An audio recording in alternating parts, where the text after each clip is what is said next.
Staff selection commission multi tasking staff వేకెన్సీస్ని fill చేయడానికి notification release చేసింది.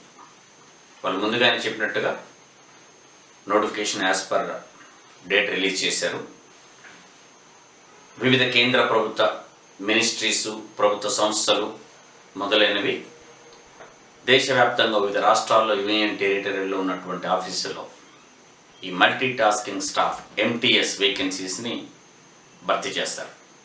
అయితే వేకెన్సీస్ ఎన్ని ఉన్నాయి అనేది వాళ్ళు ఇంకా చెప్పకపోయినా తర్వాత దశలో వాళ్ళు ఎన్ని వేకెన్సీస్ ఉన్నాయో దీన్ని చెప్తారు. 10th క్లాస్ క్వాలిఫికేషన్ ఉన్నటువంటి అభ్యర్థులు, మెట్రికులేషన్ ఎవరైనా దీనికి అప్లై చేసుకోవచ్చు. 1 జనవరి 2021 వరకు 10th క్లాస్ పాస్ అయ్యి 1 జనవరి 2021 18 ఇయర్స్ కంప్లీట్ అయ్యి 25 సంవత్సరాలు లేక 27 సంవత్సరాలు పోస్టులు బట్టి ఉన్నవాళ్ళు దీనికి అప్లై చేసుకునేటువంటి అవకాశం ఉంది. ఈ MTS మల్టీ టాస్కింగ్ స్టాఫ్ అనే జాబ్ అనేది క్లరికల్ క్యాడర్ కంటే తక్కువ స్థాయిలో ఉంటుంది.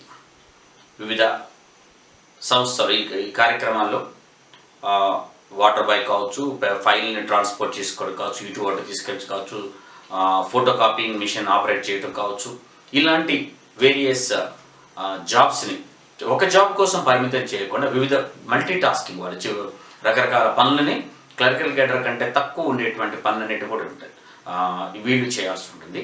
దీనికి దాదాపు 20,000కి పైన నెలసరి జీతం దీంట్లో వీళ్ళకి కలుగుతుంది. అలాగే దీనికి అప్లై చేసుకోవడానికి 21 మార్చ్ చివరి తేదీగా ఉంది. 21 మార్చ్ వరకు అప్లై చేసుకోవచ్చు. ఆన్లైన్లో ఫీజు కట్టే వాళ్ళు మాత్రం 23వ తారీఖు మార్చి 23 కట్టే అవకాశం ఉంది. లేదు చలానా తీసుకొని ఆఫ్లైన్ ద్వారా కట్టుకుందాం ఫీజు అనుకునే వాళ్ళకి 25 దాకా చలానా తీసుకుని 29 వరకు బ్యాంకులో రెమిట్ చేసే అవకాశం అంటూ ఉంటుంది. బట్ అప్లై చేసుకోవడానికి చివరి తేదీ మాత్రం 21 మార్చ్ వరకు అప్లై చేసుకోవచ్చు. ఇక ఈ ఎగ్జామినేషన్ అనేది, దీని సెలక్షన్ అనేది ఇందులో రిటన్ టెస్ట్, ఆబ్జెక్టివ్ పద్ధతిలో ఉండే ఆన్లైన్ రిటన్ టెస్ట్, తర్వాత descriptive test pen paper mode ద్వారా ఉండే ఈ 2 పద్ధతుల ద్వారా ఉంటుంది. అఫ్ కోర్స్ పేపర్ 2లో ఉండే డిస్క్రిప్టివ్ పేపర్ ఓన్లీ క్వాలిఫికేషన్ కోసం మాత్రమే. బట్ మెయిన్ సెలక్షన్ అనేది ఆబ్జెక్టివ్ తరహాలో కండక్ట్ చేసే కంప్యూటర్ బేస్డ్ ఎగ్జామినేషన్ ద్వారా సెలక్షన్ అనేది ఉంటుంది. ఈ కంప్యూటర్ బేస్డ్ టెస్ట్ అనేది జూలై 1 నుంచి 20 తారీఖు వరకు వివిధ దశల్లో దీన్ని కండక్ట్ చేయడం అనేది జరుగుతుంది. ఇక ఈ సెలక్షన్ ప్రొసీజర్ చూసుకుంటే 4 సెక్షన్స్ ఉంటాయి ఇందులో. General English, general intelligence and reasoning, numerical aptitude, general awareness. ఈ 4 సెక్షన్స్లో 25 క్వశ్చన్స్, ఒక్కొక్క దాంట్లో మొత్తం 100 క్వశ్చన్స్ ఉంటాయి. Okay, 100 marks. అట్లాగే టైం వచ్చేసి 90 మినిట్స్, 1.5 అవర్ ఉంటుంది. మనకి ఇదే ఎగ్జామినేషన్ ప్యాటర్న్ మనం SSC CGL Tier 1లో చూస్తాం, CHSలో చూస్తాం. కాకపోతే అక్కడ 1 అవర్ టైం ఇస్తారు, ఇక్కడ 1.5 అవర్ టైం ఉంటుంది దీనికి. ఇది ఈ పేపర్ అనేది, ఈ ఎగ్జామినేషన్ అనేది ఇంగ్లీష్ లేక హిందీ లాంగ్వేజ్లో కండక్ట్ చేస్తారు. ఇక ఈ ఎగ్జామినేషన్ క్వాలిఫై అయిన క్యాండిడేట్స్కి డిస్క్రిప్టివ్ టెస్ట్, పేపర్ 2లో డిస్క్రిప్టివ్ టెస్ట్ కండక్ట్ చేస్తారు.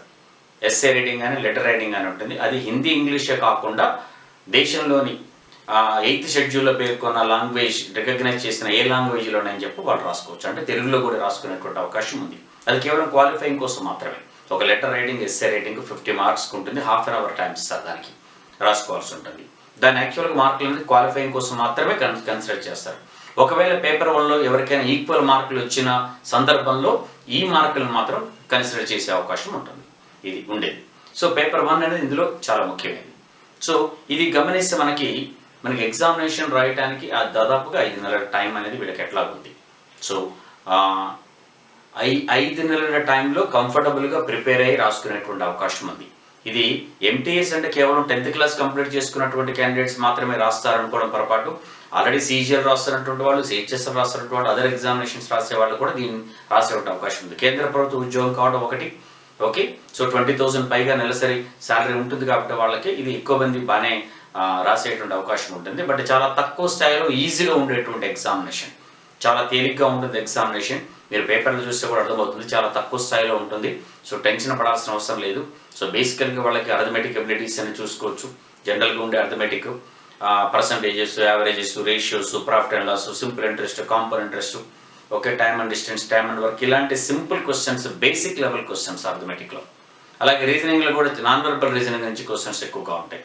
చాలా సింపుల్గా ఉంటుంది. ఎనాలజీ కావచ్చు, క్లాసిఫికేషన్ కావచ్చు, letter folding, paper folding, water image, mirror image, ఇలాంటివన్నీ చాలా ఈజీగా గమనించి ఆన్సర్ చేయగలిగినటువంటి ఇవి నాన్ వర్బల్ రీజనింగ్ క్వశ్చన్స్ ఉంటాయి. అలాగే జనరల్ ఇంగ్లీష్లో కూడా గ్రామర్ మీద ఆధారపడిన క్వశ్చన్స్, వొకాబులరీ, ఓకే, ఇవి ఉండేటువంటి క్వశ్చన్స్ అవి కూడా చాలా తక్కువ స్థాయిలో. ఇంతకుముందు చూస్తే జనరల్ ఇంగ్లీష్లో అత్యంత తక్కువ స్థాయిలో ఈ మీకు పేపర్ కనిపిస్తూ ఉంటుంది. ఇక జనరల్ అవేర్నెస్ కూడా, కరెంట్ అఫైర్స్, చుట్టుపక్కల జరుగుతున్నటువంటి జనరల్ ఏం జరుగుతుందని ఒకటి, స్ట్రాటజిక్ కావచ్చు, పాలిటీ, హిస్టరీ, ఎకానమీ, జాగ్రఫీ, వీటన్నిటి మీద బట్ చాలా మామూలు స్థాయిలో ఉండేటువంటి క్వశ్చన్స్. ఇదే సిలబస్ మనకి ఎస్ఎస్సి సిజిలో కనిపిస్తుంది, ఇదే సిలబస్ మనకి ఎస్ఎస్సి సిహెచ్ఎస్లో కనిపిస్తుంది, ఇదే సిలబస్ మనకి ఎంటీఎస్లో కనిపిస్తుంది. తేడా ఏముంటుంది వీటికంటే చాలా తక్కువ స్టాండర్డ్లో ఎంటీఎస్ ఎగ్జామినేషన్ ఉంటుంది. దృష్టిలో పెట్టుకుని క్వాలిఫికేషన్ ఎగ్జామినేషన్ ఏంటి అంటే 10th క్లాస్ కాబట్టి అదే స్థాయిలో మీకు ఎగ్జామినేషన్ ఉంటుంది. మీరు ఇది చూసుకొని ఒకసారి ఇంతకుముందు జరిగినటువంటి ఎగ్జామినేషన్ పేపర్లో ఎలా అడుగుతున్నారు క్వశ్చన్స్ మీరు గమనించి దానికి తగ్గట్టుగా ఈ 4 sections arithmetic, reasoning, English, awareness, ఈ 4కి కరెక్ట్గా ప్రిపేర్ అయితే సీరియస్గా వర్క్ చేసేవాళ్ళు ఉంటారు. చాలామంది స్టూడెంట్స్ రెగ్యులర్గా అడుగుతూ ఉంటారు, సార్ 10th క్లాస్ బేస్ మీద ఎగ్జామినేషన్స్ ఏమి లేవా అని. 10th క్లాస్ బేస్ మీద మనకు ఉండేటువంటి గవర్నమెంట్ జాబ్కి సంబంధించి ఉండే అత్యంత తక్కువ వాటిలో ఎక్కువ పాపులారిటీ ఉన్నది ఎంటీఎస్ ఉద్యోగం. సో అన్ని కేంద్ర ప్రభుత్వ సంస్థలు చాలా వాటిలో ఎంటీఎస్ జాబులు అనేది ఉంటున్నాయి కాబట్టి మీకు ఏ రాష్ట్రంలో, మన రాష్ట్రంలో కూడా మీకు వచ్చేటువంటి అవకాశం ఉంటుంది. సో మన రాష్ట్రంలో చాలా కేంద్ర ప్రభుత్వ ఉద్యోగాలు ఉన్నాయి, అందులో ఎంటీఎస్ పోస్టులు చాలా ఉంటాయి కాబట్టి వేకెన్సీస్ ఎన్నో చెప్పకపోయినా ఆ వేకెన్సీస్ తర్వాత ప్రకటిస్తారు. బట్ మీరు దానికి సీరియస్గా ప్రిపేర్ అయితే డెఫినెట్గా సక్సెస్ తెచ్చుకోవచ్చు. ముందుగా టాపిక్స్ అన్నీ ప్రిపేర్ అవ్వండి. టాపిక్స్ ప్రిపేర్ ముందు అర్థమెటిక్, రీజనింగ్ ఎక్కువగా కావాల్సింది. ఆ టాపిక్స్ అన్నీ ప్రిపేర్ అయ్యి ఆ తర్వాత టైం కూడా కంఫర్టబుల్ టైం ఉంటుంది. 100 క్వశ్చన్స్ మీకు 1.5 అవర్లో చేస్తారు, 90 మినిట్స్లో చేస్తారు. దాదాపు 54 సెకండ్ల టైం, దాదాపు 1 నిమిషం టైం ఉంటుంది. చాలా క్వశ్చన్స్ చాలా తక్కువ టైంలోనే అయిపోతాయి. టైం గురించి పెద్ద ప్రాబ్లం ఉండదు, బట్ అయినా ఎక్కువగా తప్పులు పోకుండా దీని ఆన్సర్ చేసి కరెక్ట్ ఆన్సర్ వచ్చే విధంగా చూడాలి. సో అందుకని ముందు బాగా నేర్చుకుని ఆ తర్వాత బాగా ప్రాక్టీస్ చేస్తే ఇలా టెస్టులు కూడా రాస్తూ ఉంటే ఎప్పటికప్పుడు ఎన్ని మార్కులు వస్తాయో మీకు అర్థమవుతుంది. ఎంత టైంలో ఎన్ని రాస్తున్నారో అందులో ఎన్ని తప్పులు పోతున్నాయో కూడా మీకు అర్థమవుతుంది. అది పోకుండా ఉండేలాగా ప్రాక్టీస్ ఎక్కువ చేసుకుంటే మాత్రం మీకు బాగా ఉపయోగంగా ఉంటుంది. సో ముందుగా బేసిక్స్ అన్ని నేర్చుకొని ఆ తర్వాత good number of questions, moderate, easy, moderate, కొంచెం కష్టంగా ఉండే డిఫికల్ట్ లెవెల్ క్వశ్చన్స్ చేసుకుంటూ ఆ తర్వాత 2 నెలల తర్వాత 2 నెలలు పెట్టినా మీకు 3 నెలలు పెట్టినా ఆ తర్వాత 2 నెలల వరకు బాగా ప్రాక్టీస్ చేసుకుంటూ టెస్టులు రాసుకుంటుంటే మాత్రం ఇందులో డెఫినెట్గా సక్సెస్ తెచ్చుకునేటువంటి అవకాశం ఉంటుంది. సో బాగా కష్టపడండి. All the best.